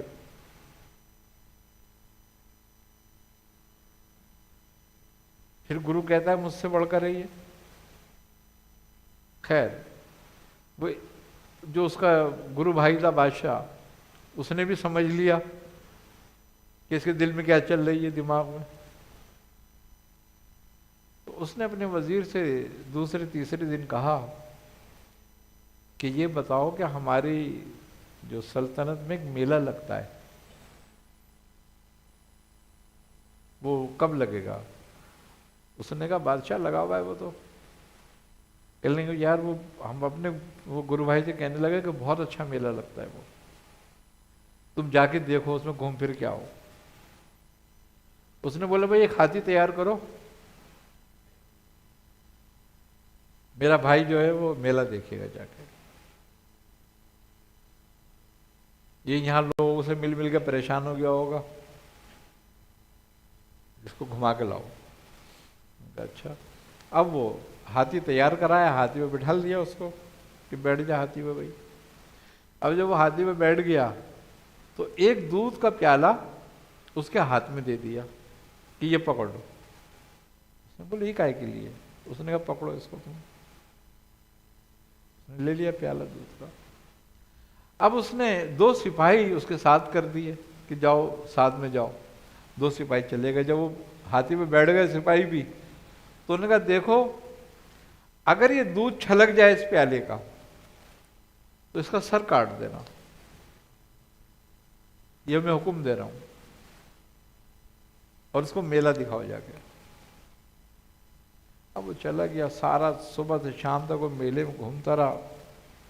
جب شام کو واپس آیا تو اس نے سپاہیوں سے پوچھا کہ دودھ تو نہیں چھلکا؟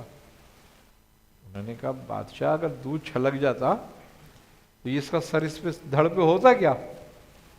آپ نے تو حکم دے دیا تھا ہمیں. اس نے کہا ٹھیک ہے. اس نے دودھ کا پیالہ واپس لے لیا, اتار کے آیا, اپنے اس کو لے گیا دسترخوان پہ, کھانا کھلایا, اور اس سے دسترخوان میں پوچھنے لگا, کہنے لگا بتاؤ میلہ کیسا تھا, دیکھا تم نے؟ ارے کہنے کم بخت چپ ہو جا, میلہ دیکھا میں نے, خاک میلہ دیکھا, میری نظر تو ساری دودھ پہ تھی کہ یہ نہ چھلک جائے کہیں, میرے کو تو جان کے لالے پڑے ہوئے تھے. تو نے جو 2 میرے پار موت کے فرشتے میرے ساتھ سوار کر دیے تھے, تو ہر وقت تو میری نظر تو پورے میلے میں دودھ پہ رہی, میں نے میلہ کہاں دیکھا؟ کہا جان کا خطرہ تھا نا؟ کہنے لگے ہاں اور کیا. تو اس نے کہا یہی حال میرا ہے, میری نظر اسی طرح دودھ کے پیالے پہ, باقی مجھے نہیں پتا میں کیا کر رہا ہوں.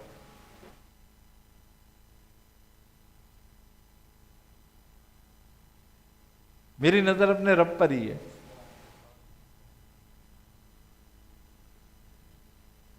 یہ ایک ترک ہے کہ بندہ سب کے بیچ میں ہوتا ہے اور کہیں بھی نہیں ہوتا.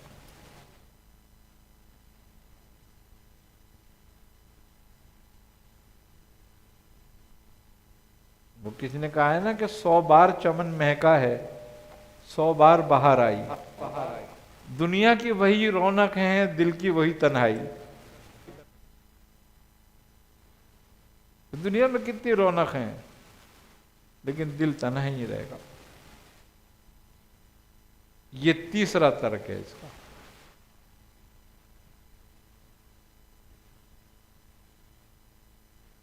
اور جب یہ ترک حاصل ہوتا ہے نا, اس کے بعد ذکر کا نمبر آتا ہے.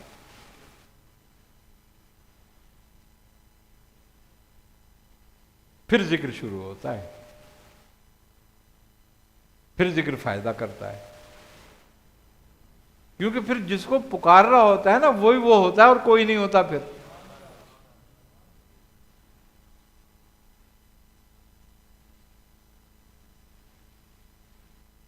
پھر کیا پکارے گا؟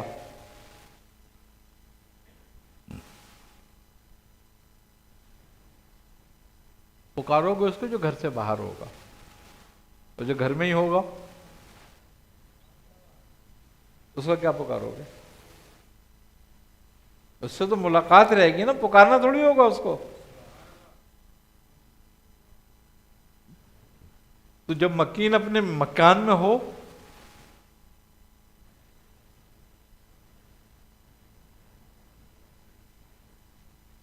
اصل ذکر یہ ہوتا ہے, پھر اس کا فائدہ ہوتا ہے. ورنہ تو پکارتے ہو ساری عمر پکارتے ہو, کیا نتیجہ؟ ثواب ہی ثواب ہے, بس الفاظ کے ثواب ہے, عبادت کا ثواب ہے, وہ تمہیں ملتا رہے گا. جو مقصد ہے وہ نہیں ہے. ثواب ہے, مقصد نہیں ہے.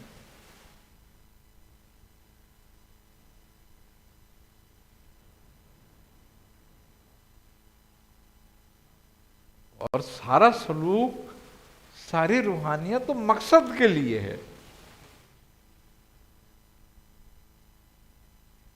باقی تو زندگی مطلب پہ گزار رہے ہو.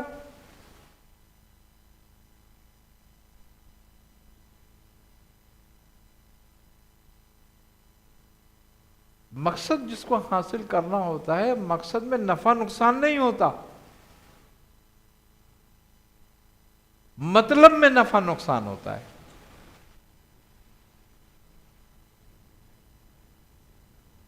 جب زندگی مطلب پہ گزارتا ہے بندہ تو نفع نقصان میں پڑا رہتا ہے، کیا نفع والی چیز ہے، کیا نقصان والی چیز ہے، کیا کروں کیا نہیں کروں۔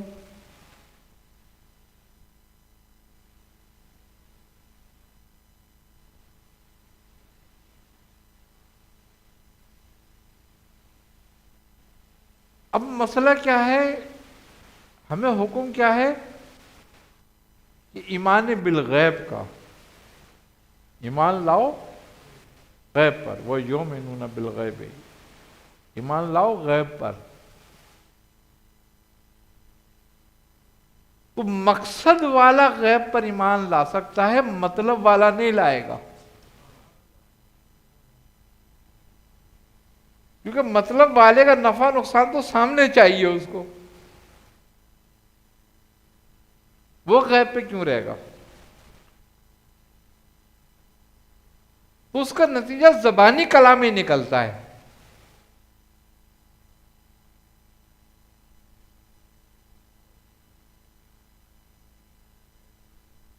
اصل غیب پر ایمان لانے والے تو وہ لوگ ہیں جو مقصد پر ہیں۔ مقصد آخرت ہے تو آخرت کہاں پر ہے؟ سامنے تو نہیں ہے۔ مقصد رب تعالیٰ کی ذات ہے تو وہ کہاں ہے؟ سامنے تو نہیں ہے۔ لیکن اہل مطلب تو مطلب سامنے رکھتے ہیں کہ مطلب یہ ہے۔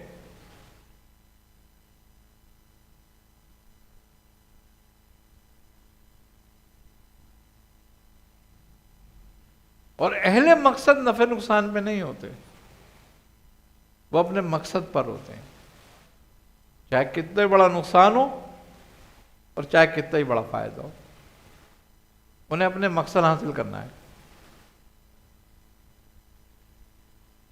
اور اہل مطلب جو ہوتے ہیں وہ نقصان سے ڈرتے ہیں، انہیں تو فائدے چاہیے بس، خالی نقصان کیوں کریں گے وہ اپنا۔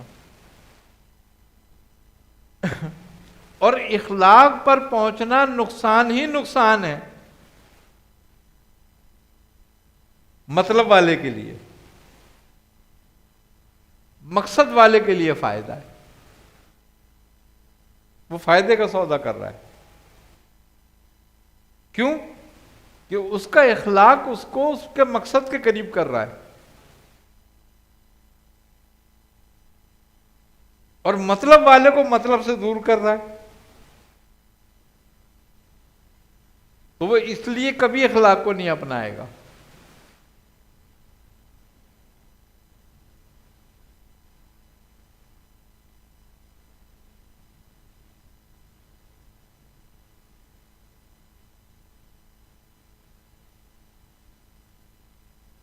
اب مطلب والے اہل عقل ہیں،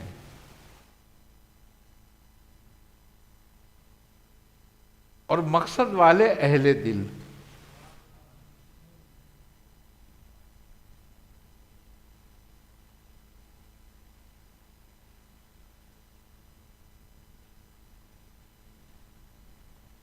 اسی لیے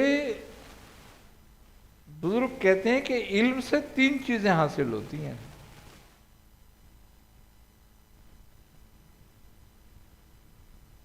ایک عشق حاصل ہوتا ہے، ایک اخلاص حاصل ہوتا ہے، اور ایک مفاد حاصل ہوتا ہے۔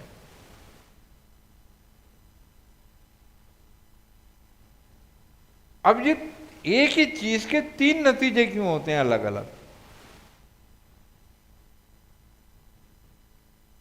چیز تو ایک ہی ہے، اس کے نتیجے 3 نکل رہے ہیں۔ کیوں؟ کہ علم اگر دل میں اترتا ہے تو اخلاص کر دیتا ہے پیدا، صاحب اخلاص بنا دیتا ہے۔ علم اگر روح میں اترتا ہے تو عاشق بنا دیتا ہے،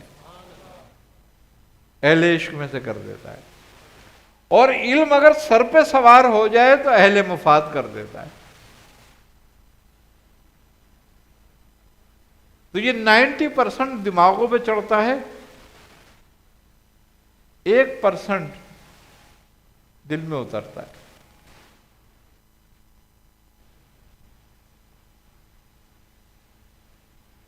اور جس کے دل میں اترتا ہے اس کی روح میں بھی اتر جاتا ہے۔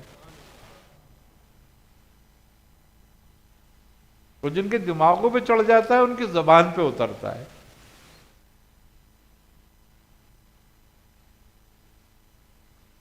پھر وہ بد زبان ہو جاتے ہیں، بے لگام ہو جاتے ہیں، بے ادب ہو جاتے ہیں، متکبر ہو جاتے ہیں، حاسد ہو جاتے ہیں، بغض پیدا ہو جاتا ہے، طمع شہرت ہو جاتی ہے، طمع دولت ہو جاتی ہے، پھر ساری طمعیں حاصل ہو جاتی ہیں.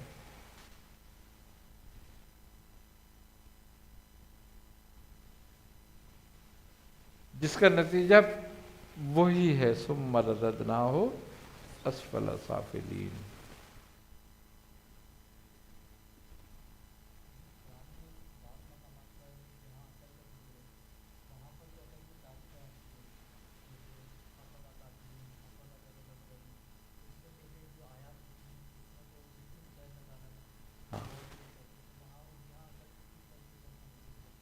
بالکل اس کی مثال ایسے ہے کہ جس کو بادام لاؤ اور اس کو چھلکے سمیت چباؤ، کیا نتیجہ نکلے گا؟ یا تو دانت گئے یا زبان گئی.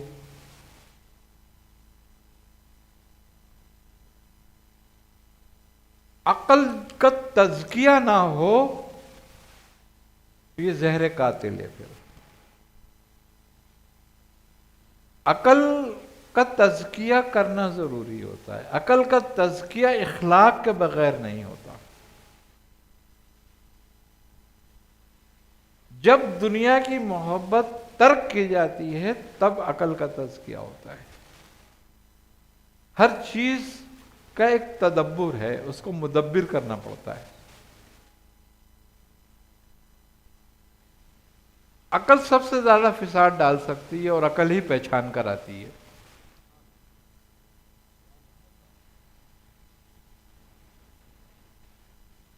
عقل کب پہچان کراتی ہے؟ جب یہ روشن ہو جائے. اور روشن جب ہوتی ہے جب یہ نفس کے پنجے سے نکلتی ہے. اور اگر یہ نفس کے پنجے میں پھنسی ہوئی ہو تو نفس اس سے جو ہے پھر ڈبل کام لینے لگتا ہے. پھر فریب دینے کی صلاحیت بڑھ جاتی ہے، پھر جھوٹ بولنے کی صلاحیت بڑھ جاتی ہے، دھوکہ دینے کی صلاحیت بڑھ جاتی ہے، عیب جوئی کی صلاحیت بڑھ جاتی ہے. ایسے ایسے عیب نکال کے لائے گا جو صاحب عیب بھی نہیں جانتا ہوگا مجھ میں یہ عیب ہے.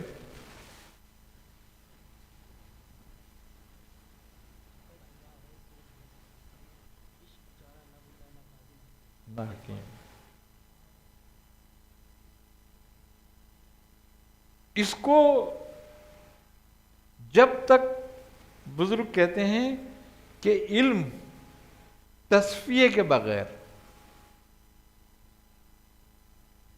اور نفس تزکیے کے بغیر فساد ہے. اس سے بڑا فساد کوئی نہیں ڈالتا. پھر آج جو گمراہ فرقے ہیں آئے ہوئے، الحاد پھیلا ہوا ہے، وہ کس نے پھیلایا ہے؟ علم اور عقل. کیوں؟ کہ نہ عقل تابع ہے کسی کے اور نہ علم تابع ہے کسی کے. علم اور عقل تابع ہیں ان کے نفس کے.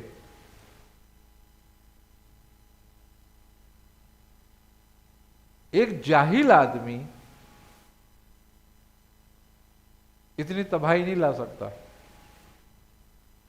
جتنی ایک عالم لا سکتا ہے، اگر نفس کے چنگل میں پھنسا ہوا ہو تو.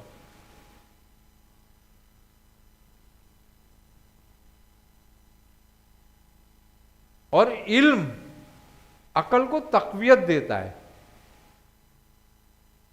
ذکر عقل کو روشن کرتا ہے. سرکار عالم صلی اللہ علیہ وسلم فرماتے ہیں کہ مومن کی فراست سے ڈرو. کہ وہ اللہ کے نور سے دیکھتا ہے. تو جب عقل روشن ہوتی ہے تو صاحب فراست ہو جاتی ہے. تو اس عقل کا ذکر ہے.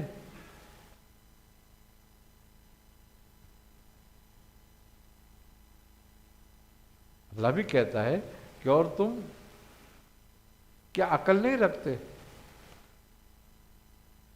تم تفکر نہیں کرتے ہو، غور نہیں کرتے، تم فکر نہیں کرتے؟ تو سب عقل کے ذریعے ہو سکتی ہے نا. ایک عقل ابو جہل کے پاس بھی تھی، ایک عقل ابو لہب کے پاس بھی تھی.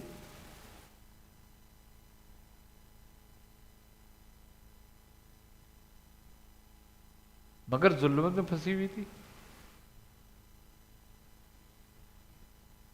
ہدایت کا نور کو قبول ہی نہیں کیا اس نے.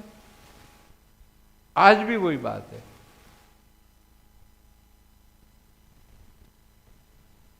ایک شخص نہیں ہوتے، ایک فلسفہ ہوتا ہے، ایک نظریہ ہوتا ہے. یزید مر گیا، 1300 سال گزر گئے، 1350 سال گزر گئے. یزید مر گیا؟ نہیں مرا.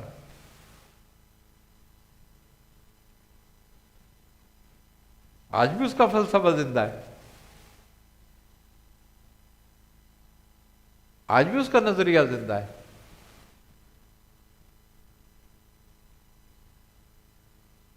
آج بھی حسینی فلسفہ موجود ہے، آج بھی حسینی نظریہ موجود ہے، اور آج بھی دونوں کی لڑائی موجود ہے. جنگ ختم نہیں ہوئی. وہ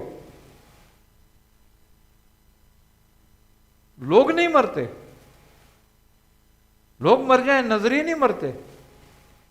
ایک بار جو نظریہ دے گیا، حق اور باطل کا نظریہ موجود ہے، موجود رہے گا، قیامت تک رہے گا. کبھی کوئی غالب، کبھی کوئی غالب.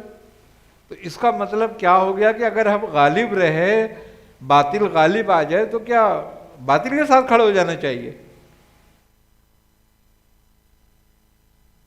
یا باطل کو اچھا جاننا چاہیے کہ بھئی باطل غالب ہے، یہ اس کا مطلب ہے یہ اگر غالب ہے تو یہ حق ہے؟ ایسا کچھ بھی نہیں ہے.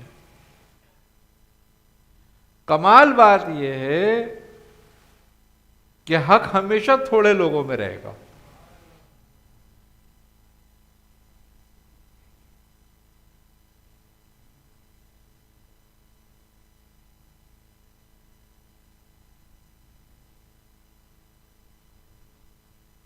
حق کبھی کثرت سے پیدا نہیں ہو جائے گا.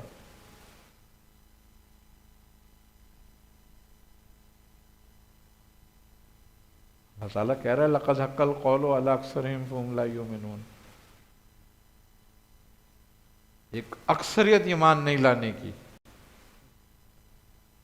حق پہ نہیں آئے گی، ایک اکثریت. اب اس کے دو حصے ہیں، ایک وہ جو بالکل ہی ایمان نہیں لائیں گے،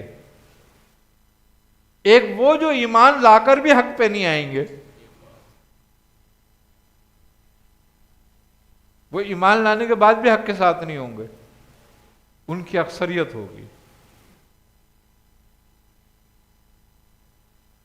تو اہل حق کا گروہ ہمیشہ قلیل رہا ہے. اب کربلا میں کتنے تھے اہل حق؟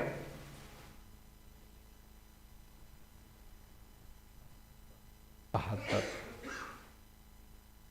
اور ان کے مقابلے میں کتنے تھے؟ تو اس کا مطلب کیا ہوا؟ کثرت کس کی تھی؟ کثرت باطل کی رہی، مگر فتح حق کی تھی. کیوں؟ کہ اللہ اہل حق کو ہمیشہ غالب رکھے گا، حق ہمیشہ غالب رہے گا. بظاہر تو یزید نے فتح کر لی تھی نا، مقصد حاصل کر لیا تھا.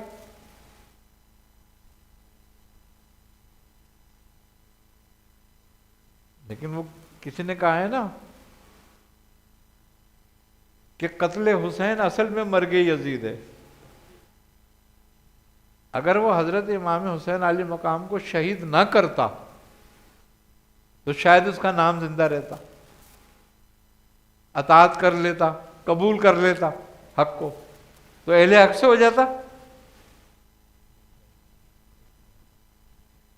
لیکن حق کو قبول نہ کرنا دو ہی باتیں ہیں، عقل اور طاقت.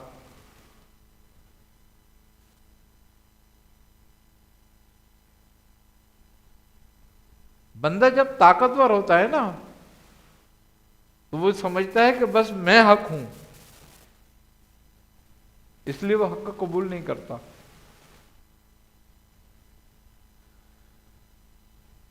یہی انسان کی زندگی ہے. انسان جب طاقتور ہوتا ہے نا، پیسے سے، مال سے، علم سے، شہرت سے، دولت سے، جسمانی قوت سے، وہ قبول کرتا ہے حق کو، وہ اطاعت میں نہیں آتا. کون آتا ہے؟ جب کمزور ہو جاتا ہے.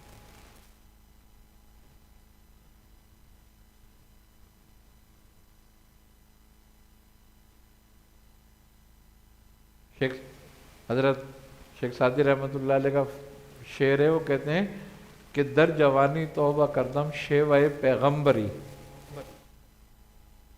کہ جوانی کی جو توبہ ہے وہ پیغمبروں کا شیوہ ہے، طریقہ ہے. در جوانی توبہ کردم شیوہ پیغمبری، اور گرگ ظالم مشہود پرہیزگارم وقت پیری. یعنی کہ بڑھاپے میں تو بھیڑیا بھی پرہیزگار ہو جاتا ہے. گناہ کی طاقت نہ رکھنا بھی گناہ سے بچنے کا ایک طریقہ ہو جاتا ہے. گناہ سے بچنا تو گناہ کی طاقت رکھتے ہوئے ہے، وہ اطاعت ہے. گناہ کی طاقت ہی نہ ہو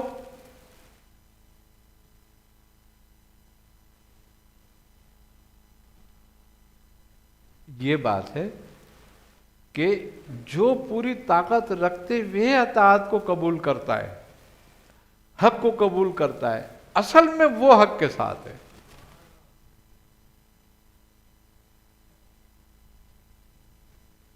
تو یہ تمام اخلاقیات کا جو تعلق ہے وہ تعلق ہی روحانیت و تصوف سے ہے. اس کے بغیر نہ روحانیت ہے نہ تصوف ہے.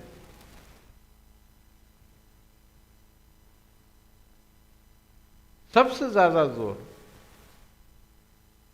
اسی بات پر دینا چاہیے کہ ہم پہلے افعالی ذکر میں تو داخل ہوں.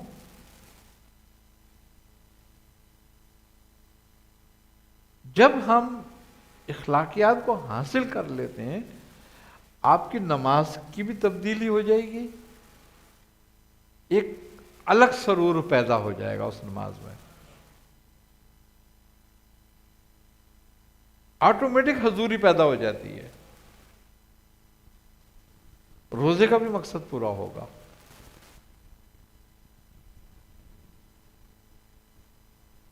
جب اخلاق پیدا ہوتا ہے نا تو نماز کا جو مقصد ہے وہ حاصل ہوتا ہے. نماز کے دو مقصد ہیں، ایک ظاہری ایک باطنی. ظاہری مقصد یہ ہے کہ وہ تمہیں روکتی ہے برائیوں سے اور بے حیائی کے کاموں سے، وہ حاصل ہو جاتا ہے. دوسرا مقصد یہ ہے کہ نماز معراج مومن کی، یعنی کہ اس کو حضوری حاصل ہو جاتی ہے، وہ مقصد حاصل ہو جاتا ہے. یہ اخلاقیات کو پورا کیے بغیر نہیں حاصل ہوگا، نہ وہ مقصد نہ یہ مقصد. جب ظاہری مقصد نہیں حاصل ہو رہا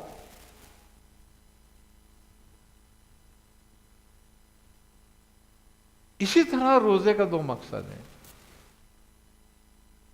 ایک مقصد ظاہری ہے، اور اللہ تبارک و تعالیٰ فرماتا ہے کہ جو تمہیں روزے رکھوائے جاتے ہیں یہ اس لیے ہیں تاکہ تم میں تقوی پیدا ہو.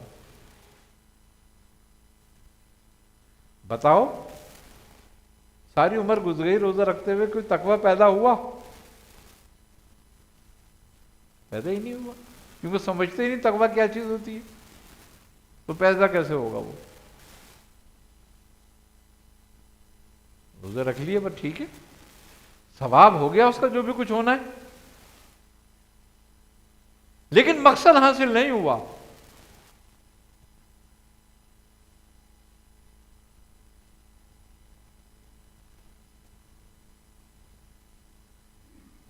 تو جب تک عبادت کا مقصد حاصل نہ ہو،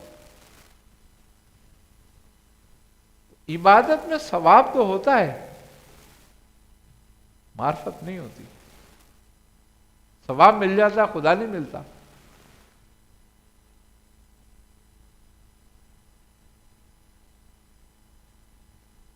اصل مقصد جو جن عبادتوں کا ہے ان سے وہ حاصل ہو ہمیں۔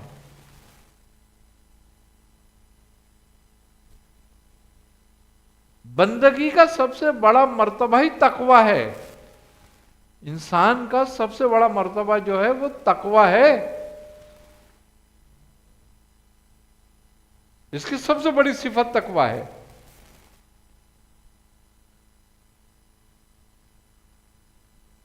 اور وہ کس سے حاصل ہو رہا ہے؟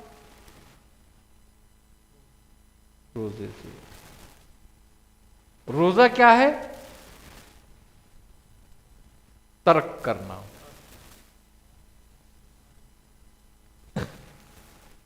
تو ترک تمہیں کیا کرا رہا ہے؟ تقوی حاصل۔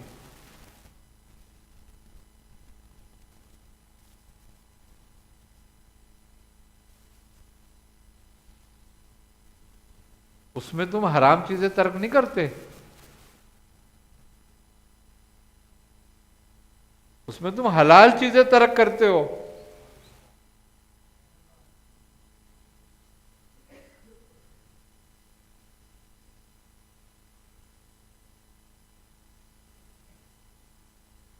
یعنی کہ جن چیزوں کی تمہیں اجازت ہے کھانے پینے کی خوب، اس سے روکا جا رہا ہے، حکمن روکا جا رہا ہے۔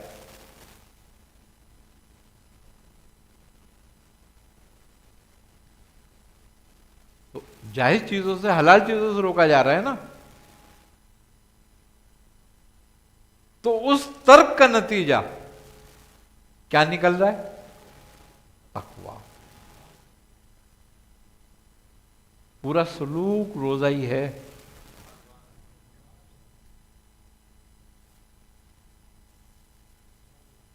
کہ جو اہل سلوک ہیں، اہل تصوف ہیں، وہ سائیں میں دہری ہیں، وہ ہر وقت کے روزدار ہیں۔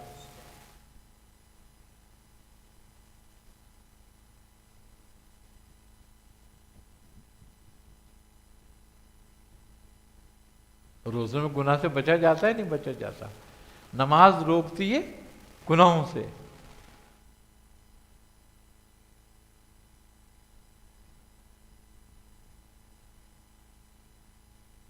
تو وہ دائمی مصلی ہو گیا،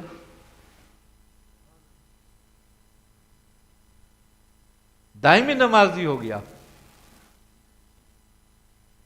کیوں؟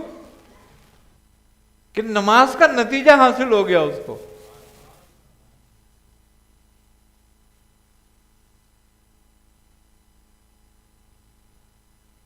پوری زندگی عبادت ہو گئی اس کی۔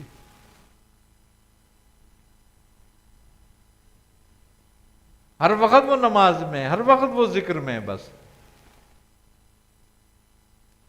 ہر وقت وہ تائب ہے، توابین میں سے۔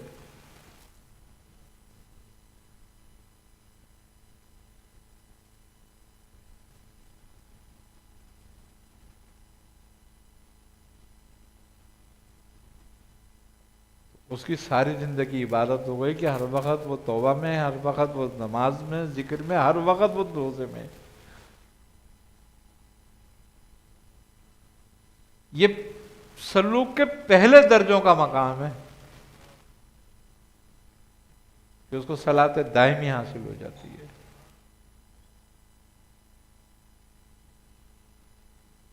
اس کو وہ حالت حاصل ہو جاتی ہے کہ جو دم غافل سو دم کافر، کہ اس کا کوئی دم غافل نہیں ہوتا پھر۔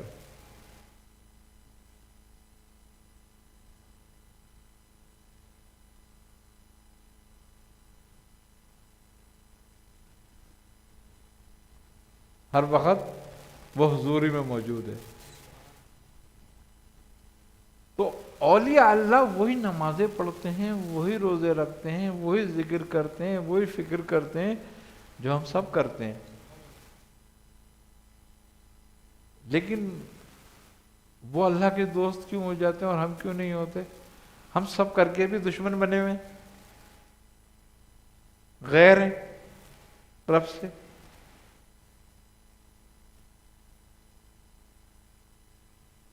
صرف یہی کہ وہ ذکر افعالی کو اپناتے ہیں پہلے، ہم ذکر افعالی کو نہیں اپناتے، ہم کلامی کو اپناتے ہیں پہلے۔ یہ آسان ہے، ذکر کا اپنا ایک درجہ ہے اور ایک کمال ہے۔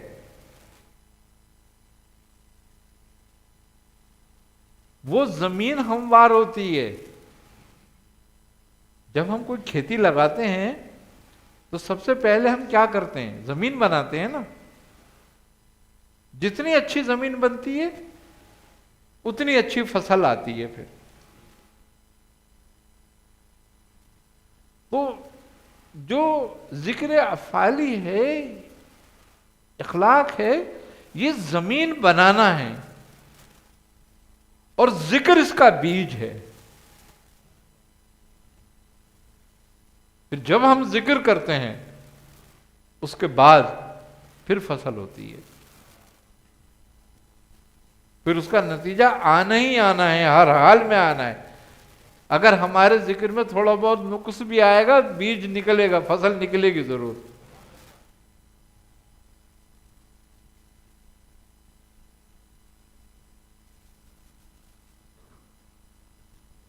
پھر اس ذکر سے جو تجلیات ہوتی ہیں وہ بارش ہے، کہ جب اس فصل پہ بارش ہوتی ہے تو اور پھر اللہ تعالیٰ کہتا ہے کہ اور وہ اپنے بالوں کو دیکھ دیکھ کے، ڈالوں کو دیکھ دیکھ کے خوش ہوتے ہیں مومن۔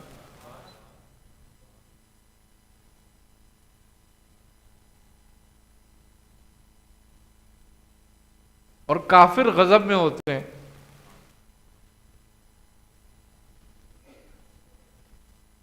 تو پھر ظاہر سی بات ہے شیطان غضب میں کھڑا ہوا ہوتا ہے کہ یہ نکل گیا میرے ہاتھ سے، اس نے تو فصل لگا لی۔ اس لیے اس تصوف میں آنے سے یا روحانیت میں قدم رکھنے کے ساتھ ساتھ ہمیں ذکر لسانی، ذکر قلبی، ذکر روحی، یہ سارے مرحلے بعد کے ہیں۔ اگر ہماری جو ذکر افعالی ہے وہ نہیں ہوگی، زمین ہی نہیں بنی ہوگی، تو پھر اس زمین، بنجر زمین پہ کیکر اگتے ہیں،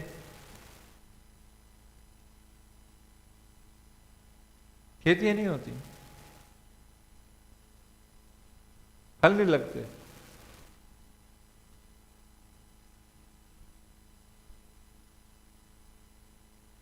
لہذا ہمیں اس بات پر تھوڑی سی توجہ دینی چاہیے کہ اگر ہم اس راستے پہ قدم رکھتے ہیں تو ہمیں یہ سب کچھ کرنا چاہیے۔ دیکھو اللہ تبارک و تعالی اپنے حقوق ہو سکتا ہے ہم پہ معاف کر دے، لیکن لوگوں کے حقوق، اخلاقیات کو معاف نہیں کرے گا۔ وہ ہمیں سب کام نمٹا کے جانے یہیں پہ۔ تو لہذا ہم ابتدائی ایسے کریں اپنی کہ کسی کی پکڑ ہم تک نہ آئے۔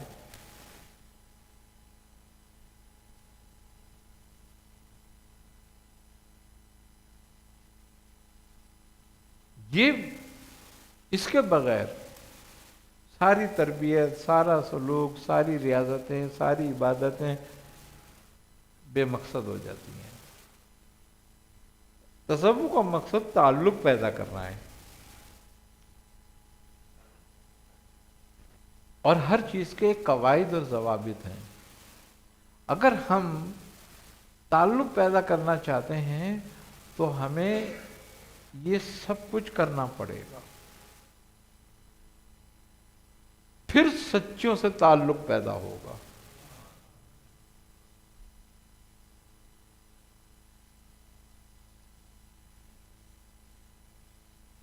وہی لوگ کامیاب ہوئے جو سچوں کے ساتھ ہو گئے۔ یہاں منافقت نہیں چلے گی، کیونکہ یہ راستہ جو ہے نفاق کا نہیں ہے، یہ محبت کا راستہ ہے۔